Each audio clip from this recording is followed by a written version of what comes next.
Montana Territory, spring of 1877. The wind carried snow off the peaks, but the worst of winter had passed, and the land was starting to thaw. The knock came just after sundown, when the fire was low, and the soup on the stove barely bubbled. Yates Penner stood from the table with a glance at his 7-year-old son, Waylin, who had stopped mid-bite, spoon hovering in the air. The knock came again, louder this time. Not rushed, but heavy with something. Yates grabbed his rifle from beside the door and opened it slow. There she was. A woman, soaked through, her coat torn, boots caked in mud, hair stuck to her face. Her eyes were red, swollen. She looked small under the weight of whatever had brought her to his door. "I did not know where else to go," she said, voice shaking. Yates lowered the rifle. "Come inside." She stepped in slow, arms wrapped around herself. Waylin stared, wide-eyed. Yates shut the door behind her. "Name?" "Keziah. Keziah Hartley." He nodded. "Yates. That's my boy, Waylin." She nodded back, still not looking either of them in the eye. Her shoulders trembled. "Sit," he said gently. "You cold?" She nodded. He moved to the stove, poured the last of the soup into a second bowl, and slid it toward her. She sat stiffly at the table, hands shaking as she picked up the spoon. Waylin leaned close to his father and whispered, "She crying?" "She was," Yates whispered back. "Let her be." Keziah ate like someone who had not eaten in days. Her hands were raw and scratched, her knuckles purple. Yates set a folded blanket on the table near her and walked to the bedroom. "You can sleep in there," he said. "I will take the floor." She looked up, startled. "I cannot take your bed. You need it more." She hesitated, then nodded. "Thank you." Yates did not ask questions that night.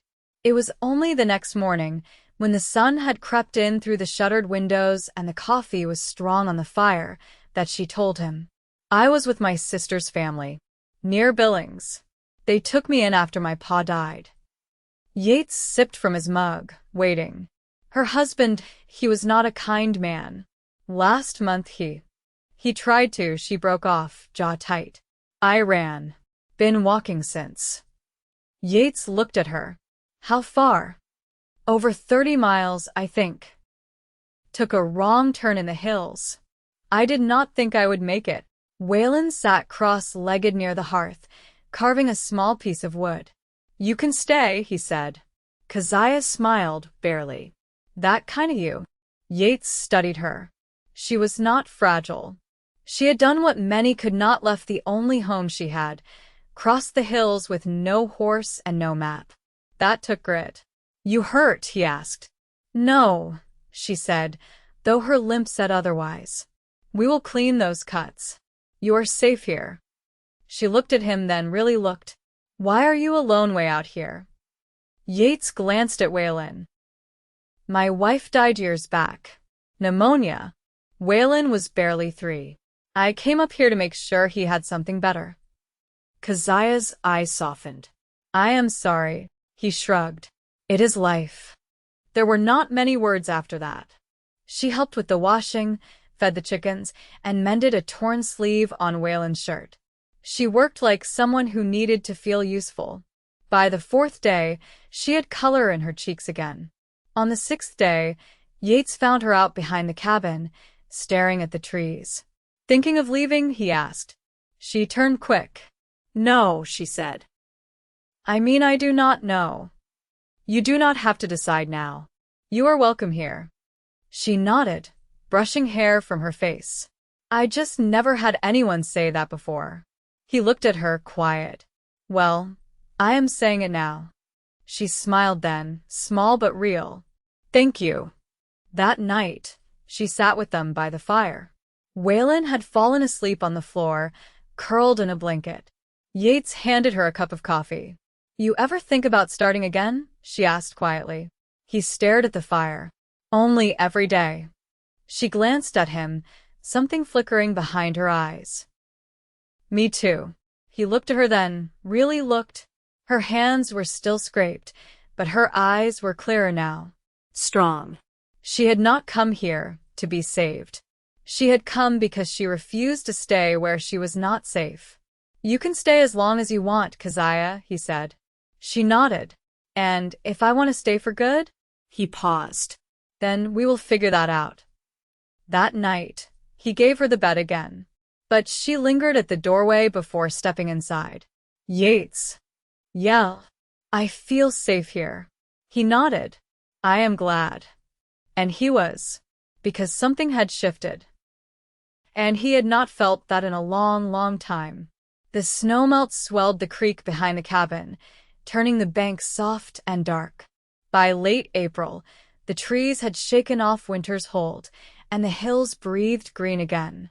Yates cleared brush from the fence line while Waylin followed behind, hauling stray branches in a burlap sack near as big as he was.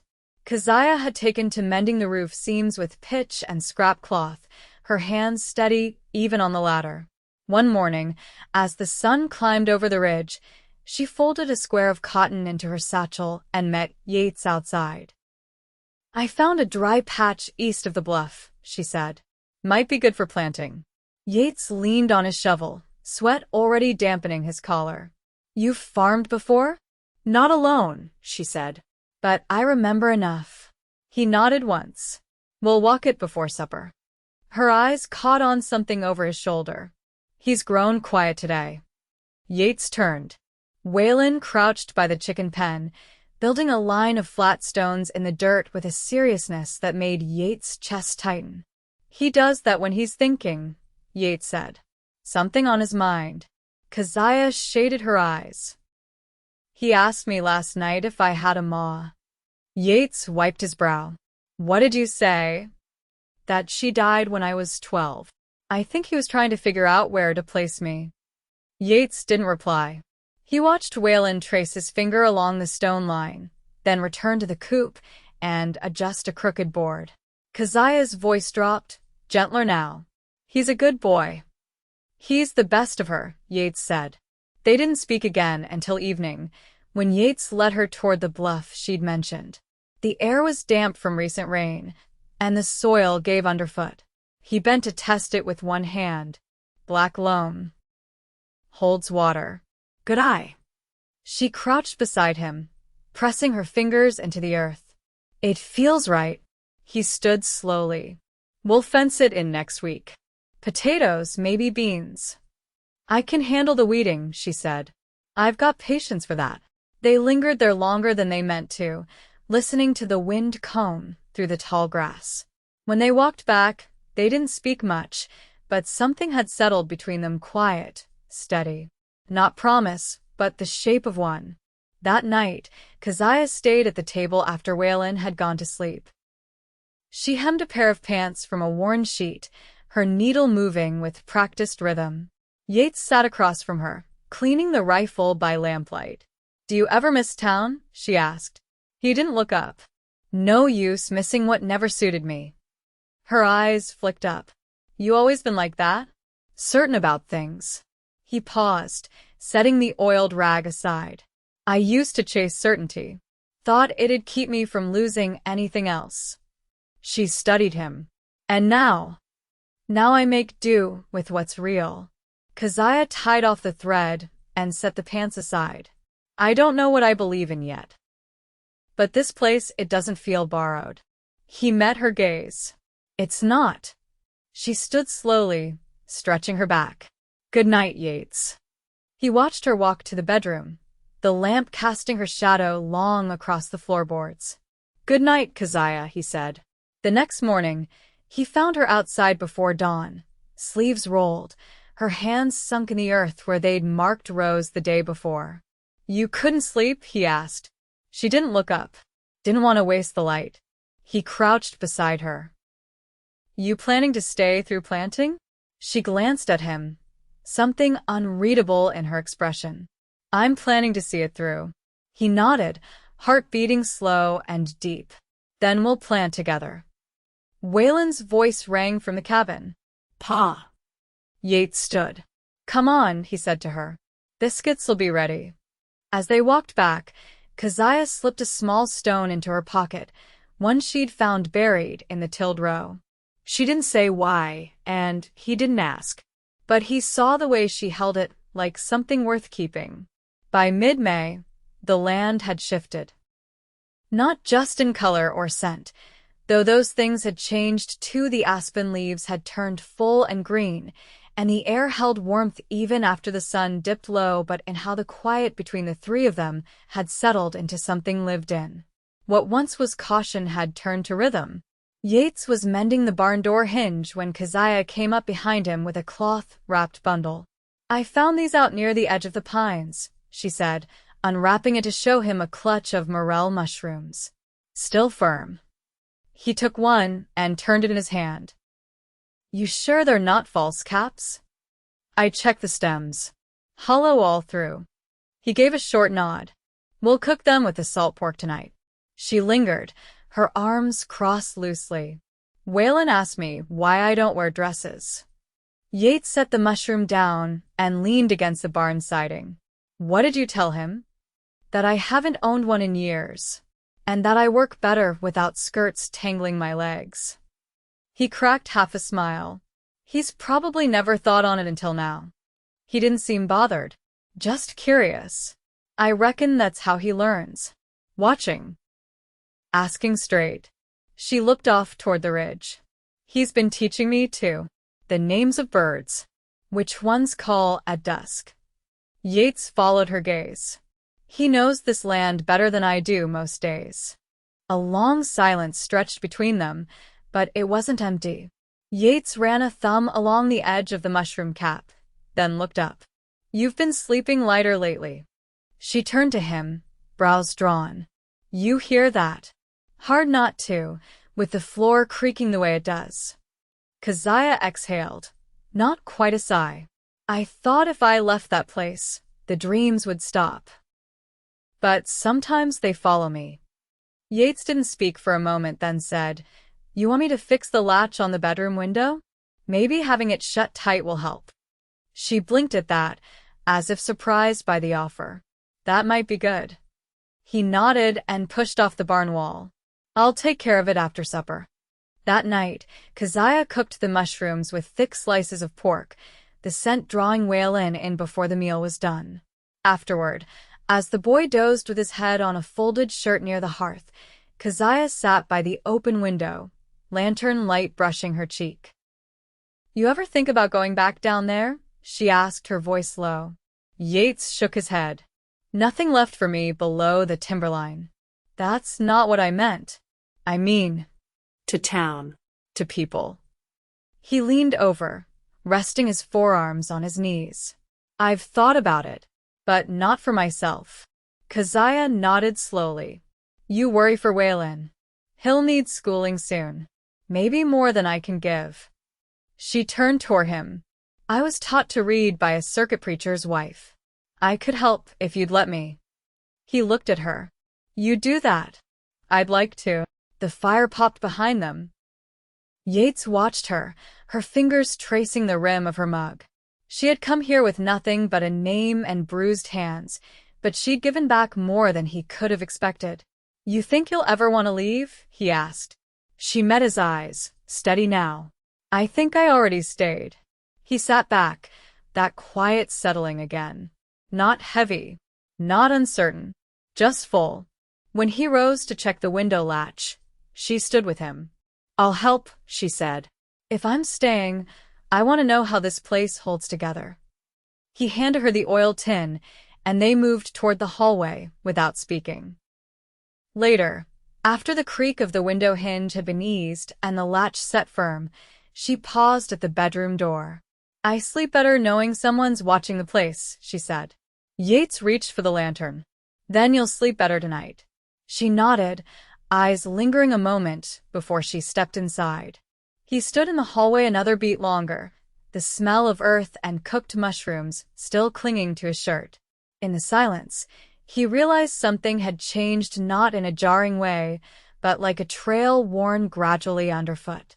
Without announcement, without needing one. The first thunder rolled in just after midday. It was still far off, tucked behind the hills to the west, but Keziah lifted her head from the rows she was planting and watched the sky harden into slate. Yates came down from the slope with a coil of rope over one shoulder and his brow lined. "We'll need to bring the mare in," he said. Keziah nodded, brushing dirt from her hands. "I'll help with the canvas on the woodpile. Wind'll tear it if we leave it loose." She didn't wait for his answer, just stood and moved toward the lean to behind the barn. Yates watched her go, then turned toward the meadow where the mare grazed at the edge of the fence line. By the time the storm reached them, the light had turned strange, yellow at the edges like the hour before dusk. Rain hid in fast, slanted sheets, and they all huddled inside while it pounded the roof. Waylin knelt by the window, counting seconds between flashes. Keziah leaned against the back wall, boots still damp, arms crossed.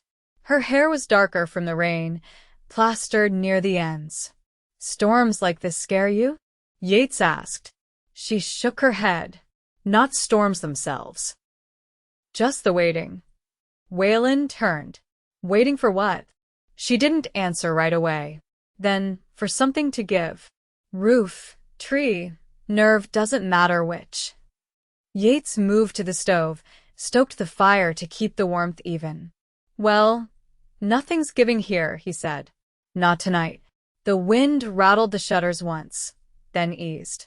The worst passed quick, as spring storms sometimes do, and left the air thick and heavy with wet pine. Keziah hung her coat by the door. "You always built things this solid?" "My father taught me to build with more nail than needed." "Smart man."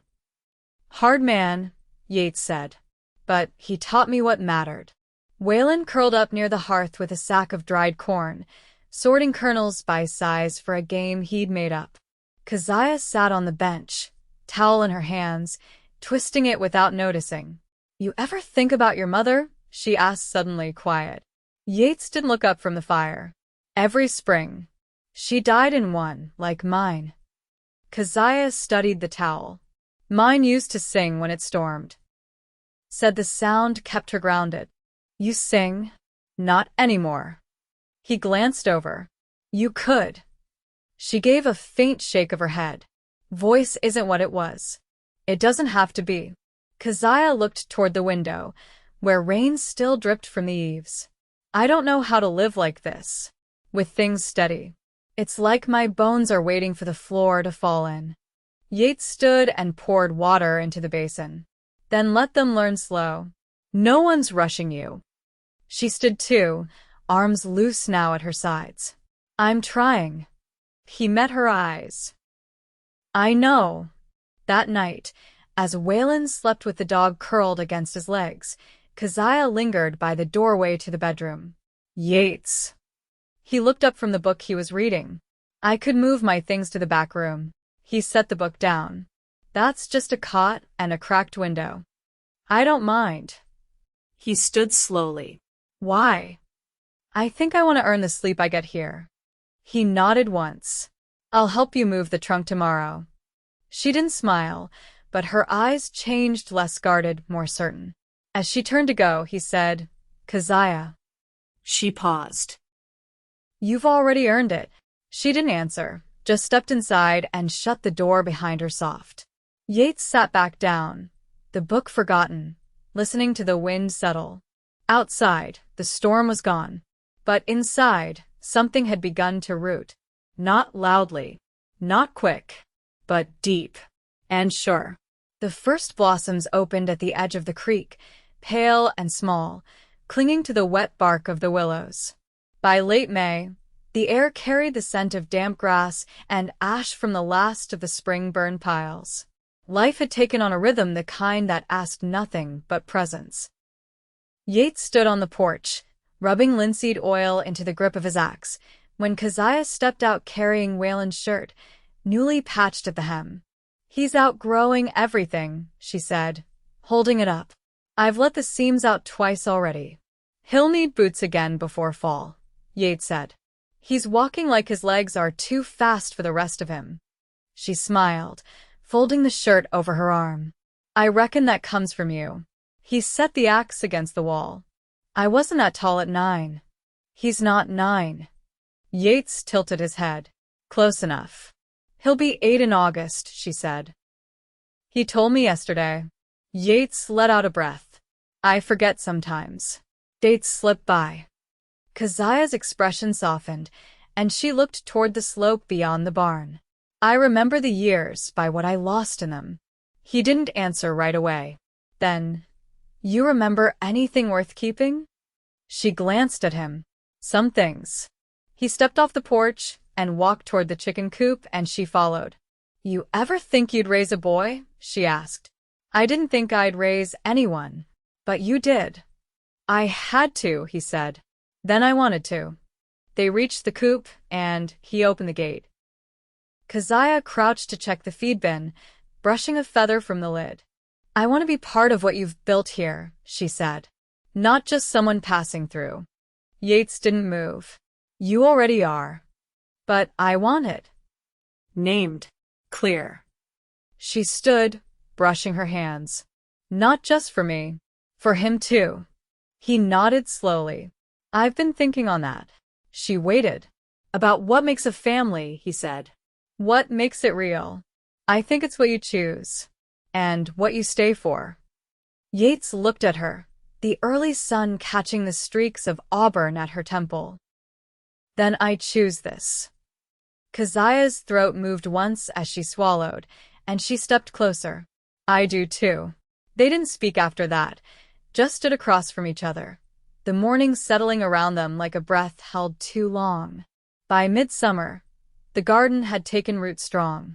Beans climbed the string trellis Keziah had built, and Waylin had taken to drawing maps of the property in charcoal, marking where the deer crossed and where the mushrooms grew thickest. The back room became hers in name only. She used it for sewing, for quiet, but slept in the same bed as Yates now, their lives twined like the beans on the pole. One late afternoon, while Waylin napped under the cottonwood and the air buzzed with cicadas, Keziah held a strip of muslin in her lap and looked over at Yates, who was carving a new handle for the kettle hook. I never asked you something.